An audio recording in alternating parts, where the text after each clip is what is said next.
та яг одоо амралтаа аваад аялал жуулганд гарчихсан. Эсвэл лагер дээр хийх юмгүй баг зэрэг үйдээ зууж байна уу? Үзэх киноч олдохгүй эсвэл үзсэн кино чинь 100-ны уур амьсгалтай нэг л тохирч өгөхгүй байна уу? Тэгвэл би танд 100 үзэхэд маш тохиромжтой, хөгжилтэй, гэгээлэг, таатай мэдрэмжийг танд өгөх кинонуудыг санал болгож байна.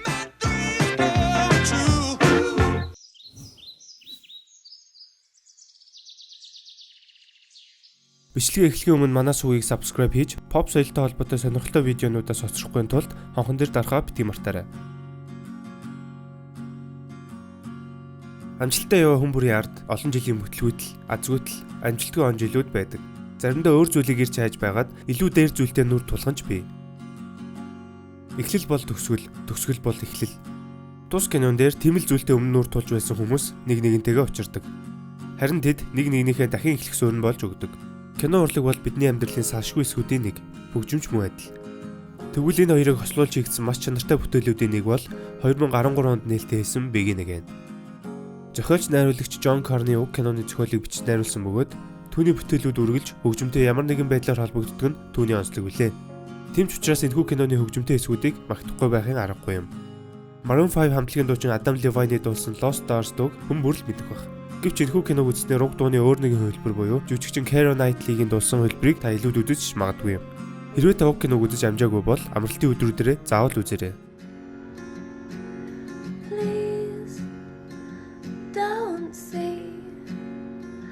Just a girl caught up in dreams and fantasies.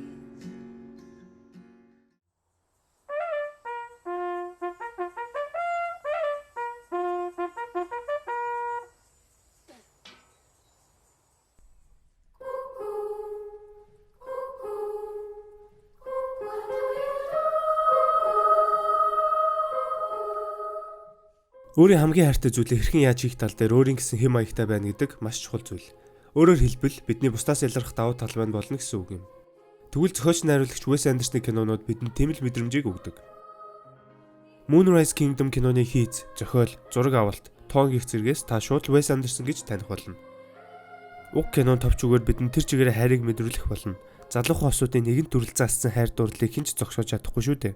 Тэгвэл уг кинонд хайр дурлалын төлөө тэмцэж буй залуу хос болон тэдний адал явдлын талаар гарах болно. Гэхдээ маш итгээд хачин боловч хөгжилтэй байж болохоор эсвэл үгээр илэрхийлэх боломжгүй тийм л аргаар бидний сэтгэлд маш гүн сэтгэгдэл төрүүлж үлдээнэ. Залуухан хосуудын хачирхалтай хайрын түүхээр аялахад бэлэн үү?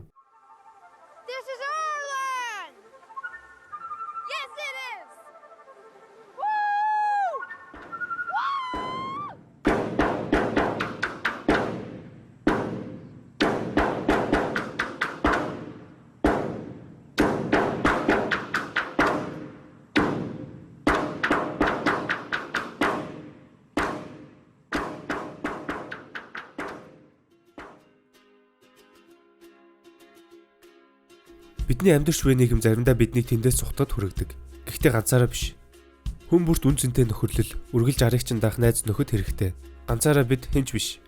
Өсвөр насны 3 найзын талаар өгүүлэх сонирхолтой түүхт нийгмийг бид хаанч хүснээр зохицлоож болно гэдгийг харуулдаг.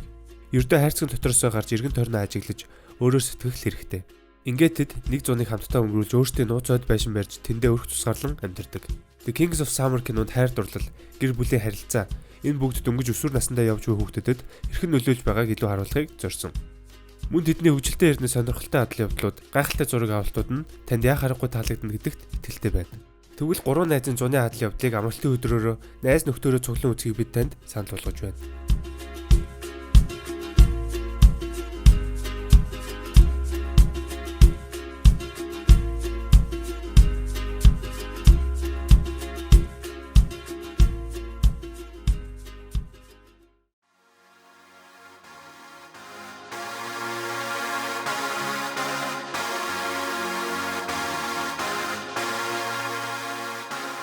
Хүн бүрт анхны хайртай холбоотой сонирхолтой, инээдтэй дурсамжууд байдаг. Хайр дурлал заримдаа биднийг тэс өөр хүн болгон хувиргадаг. Хүн бүрт хайр дурлалынхаа төлөө их бага хэмжээгээр өөрчлөгдөж, бүх зүйлийг өөр өнцгөөс харж, хавчигдмал байхыг хүсгээ болдог. Мөн хүсэл мөрөөдлийнхээ төлөө эрхэн тэмцэх, зарим тохиолдолд золиос хүртэл шаарддаг гэдгийг энэхүү киноноос харах боломжтой. Тэгвэл уг кинонд гэр бүлийн асуудалтай нэгэн өсвөр насны хүү таалагдсан охиноо өөртөө татахын тулд хамтлаг байгуулан дуу зохиож эхэлдэг. Do you want to be in a video? It's for my band. You're in a band? Yes. And we need a girl for it. Have you ever been in a video before? No. Sing Street нь өмнө дурдсан кино зохиолч, найруулагч Джон Карнегийн ээлжид нэгэн уран бүтээл юм. Гэвч өнөх бүтээлүүдээс ялгаатай Sing Street тэмч гайхалтай хамтлаг биш. Дууны үг, дуулалтын чадвар, хөгжим гээд өөлөх зүйлийн дуу олон боловч энэ бүхэн гол дүрийн хайр сэтгэлээс ундан гарч байгаа учраас зохиол, дуунууд, дөрүүд гээд бүгдийг нь харьлахгүй байхаа аргагүй байдалд тааварх болно. Анхны хайртайгаа учирсан хүү болон түүний хамтлагийн хөгжилтэй адал явдлууд мөн тэдний дэндүү хайр хүргэм дуунуудыг сонсохыг хүсвэл Sing Street киног заавал үзхийг зөвлөж байна.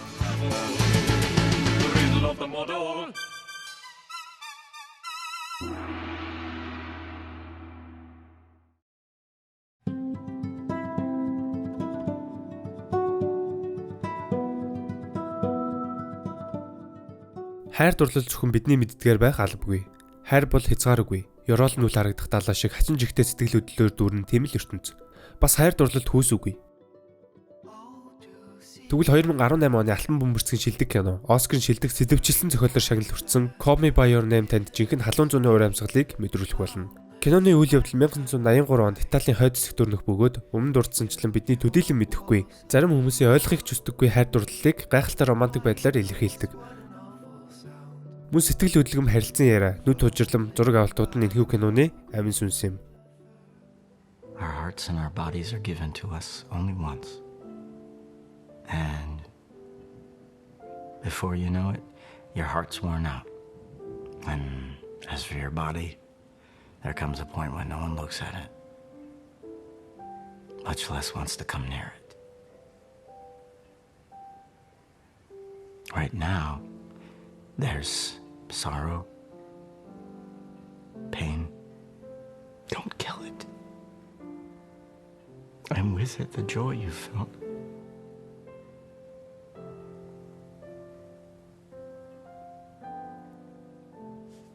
Бидний санал болгож буй эдгээр 5 киног үзээд та бүхэн зуны амар дайд тухтай сайхан өнгөрүүлээрэй.